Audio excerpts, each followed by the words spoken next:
Hello, everybody. Today we do a recent vintage recap video. I say recent, sort of tongue-in-cheek, because I've had some of this stuff for as long as probably 2 months. And I wanted to do a really good job in presenting these and do some research and really go over the top of my video. And then I just keep putting it off and putting it off.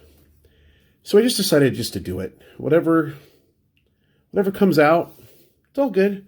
We're here to see baseball cards, really.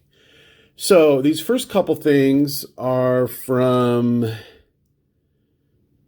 see how prepared I am? 1968 Topps.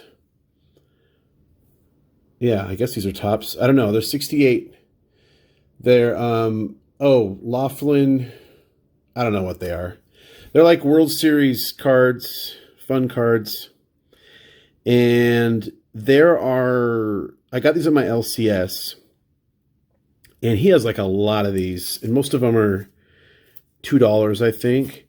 So if you have a couple of these that you need and you don't want to pay $2 for the auction and $4 to ship, like let me know. I might be able to get access to it a lot cheaper. But I got the 66 World Series. Birds put 4 in a row in the nest, sweeping the Dodgers.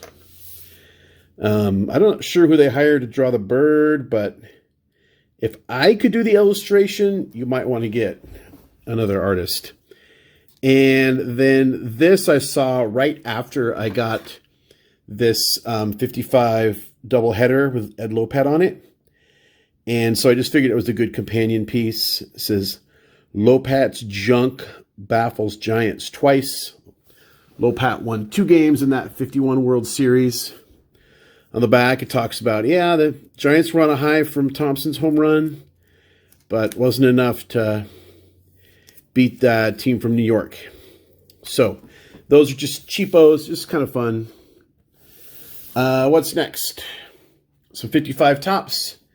These, I think I got most of these off of Sport Lots auctions, kind of over the course of probably 6 weeks. And I think most of them were in different lots, but I probably paid an average of $3 delivered for each of these, maybe a little more. But here we have Wes Westrom. Really good action shot on that. Looks like he was probably out. Can't say for sure. It's a Cardinal. I can tell you that. That's a gray back. Bobby Shantz.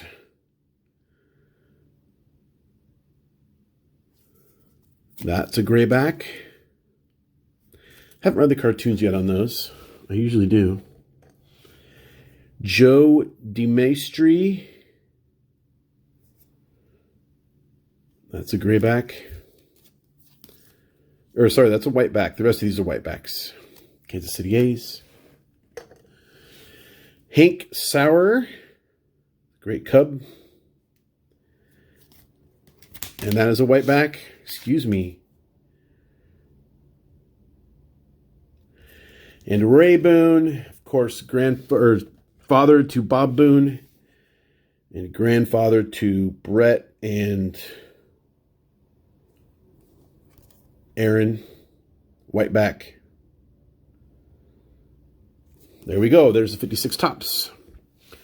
Okay, I got 3 more cards here. I don't know which order in which to do them. We'll just go with this. 51 Bowman, Fred Hutchinson.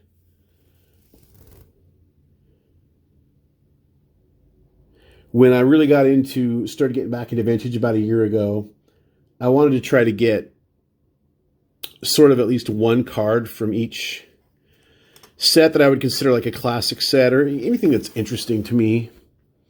And 51 Bowman just landed on that list.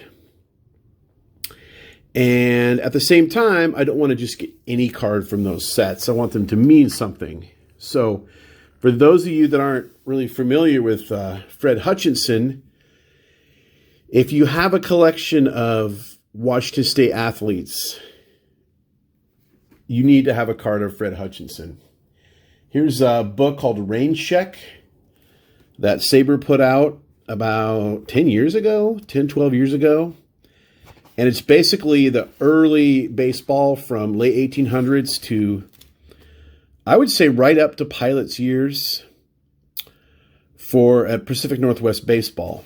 And in here, Fred Hutchinson has 2, 4, 6, 8, 10, 12 pages. I had some notes. Hold on. 2 years on YouTube, and I have probably 5 times made notes for myself and then left them off out of my reach. That's how quick I am. So, Hutchinson, basically he grew up in Rainier Beach, which is South Lake, Washington, and was a dominant high school athlete. A week after graduating, he was on the mound for the Seattle Rainiers, which at the time was a AA club. And starting and dominating, he quickly made his way up to the system and pitched for the Tigers. His first game against the Tigers, for the Tigers, his first game against the team from New York, the American League team, was Tuesday, May 2nd, 1939. Now, he got shelled. Not in the lineup that day for the first time in a very long time. 2,130 games was Lou Gehrig. So, his MLB debut, Hutch's MLB debut, was the day that Gehrig first took a seat and ended the streak. So I want you to remember that date and remember this conversation for a future vintage video. Okay, May 21st, 1939. It's going to come up again. It's going to come up again.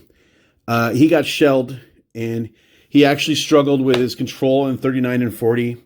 He then went on, did 4 years in the Navy during the war, came back and played 8 more years and was just way more dominant. Finished his career 95 and 71, won All-Star game, and 4 straight years led the league in walks per 9. So he was dominant after he came back from the war. He had found his stuff and was very dominant. He then went on to do some managing. Unfortunately, died of cancer in 1964.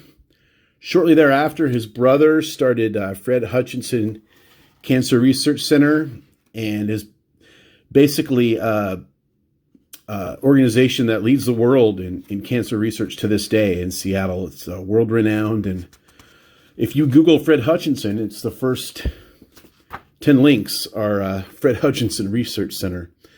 I recommend this book if you can find it. I think you can get on eBay for less than $10.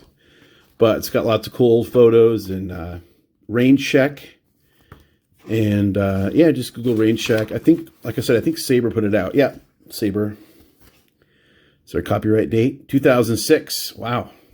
A lot longer than 10 years. Okay, that's my little Fred Hutchinson spiel. The 51 Bowman. Very nicely done. Next card. I did give a preview of this, so it's not like we haven't seen it, but I did want to make it more official here in the video.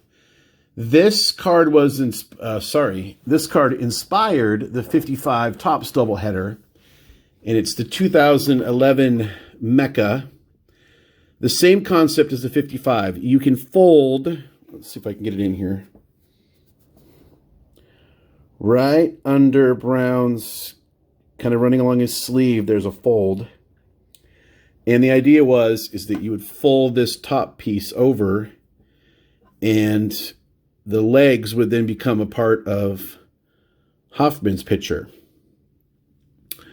So, I just really got interested in folding cards. You'll see another one in a minute.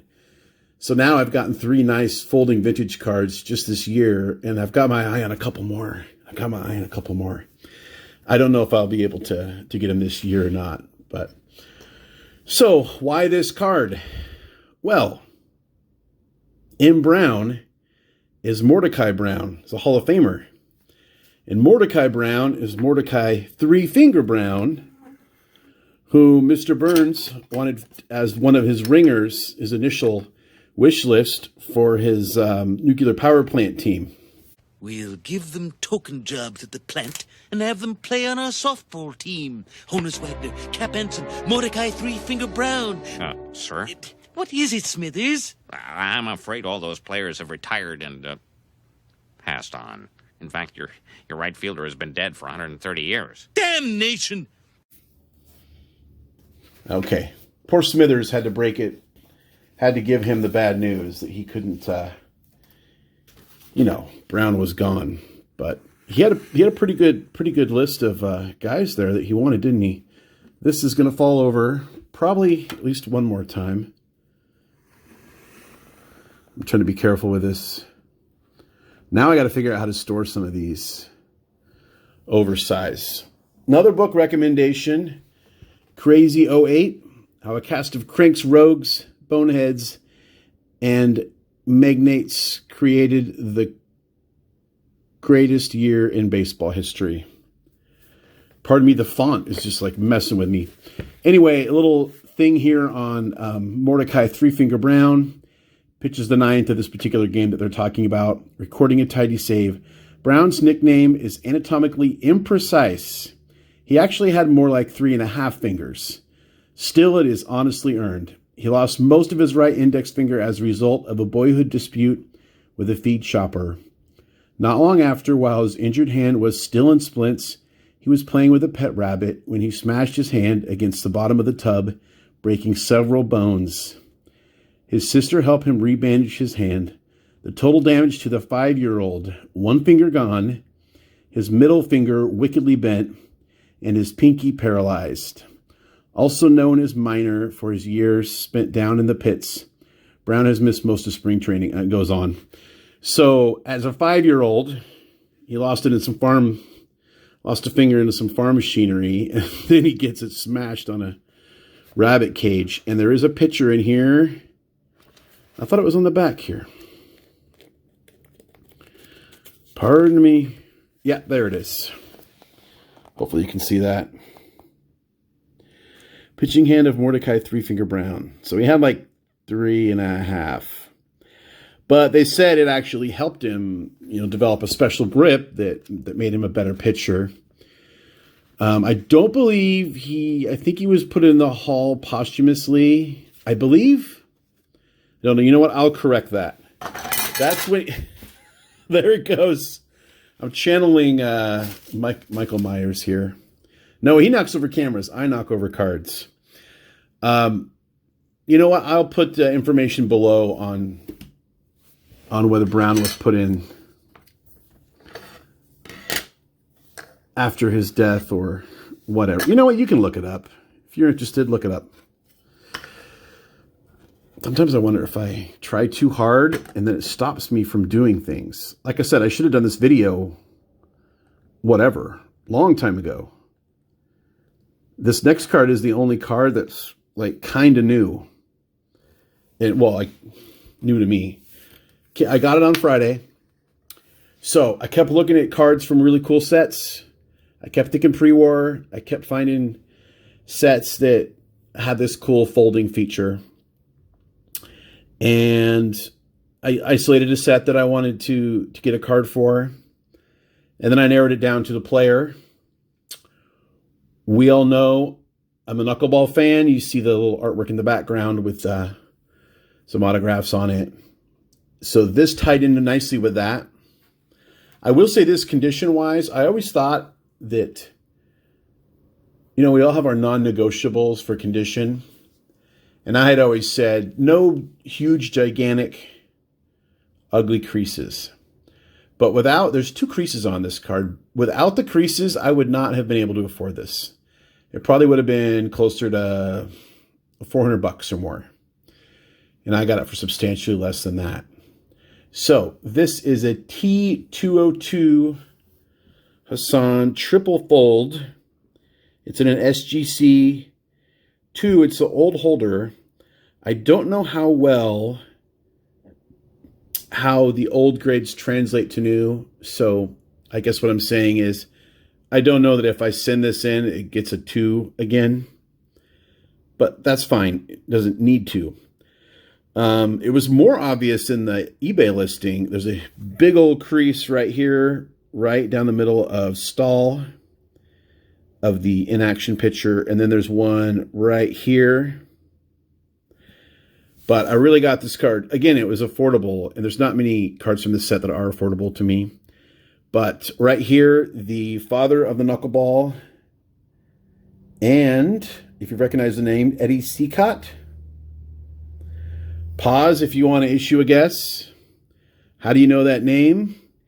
He was one of the players expelled in the Black Sox scandal. And unlike Buck Weaver and Joe Johnson, who probably got a bad deal, Eddie Seacott was dirty, unfortunately. But it is what it is. A lot of people said without the troubles, he could be a Hall of Famer, or potentially anyway. But he had to leave the sport, so obviously there's years that he wasn't pitching. But the father of the knuckleball, I mean, they basically said he invented it, and I meant to get some sources out of my knuckleball book back here, which is this one right here. And I totally blew that. But anyway, like I said, I wanted to get this done so I could say that I did it, and I did. And 60 minutes is probably too long anyway. So that's it for now. Thanks for hanging out with me on a windy Saturday here in Western Washington anyway. Until next time, remember, we don't count subscribers, we count friends.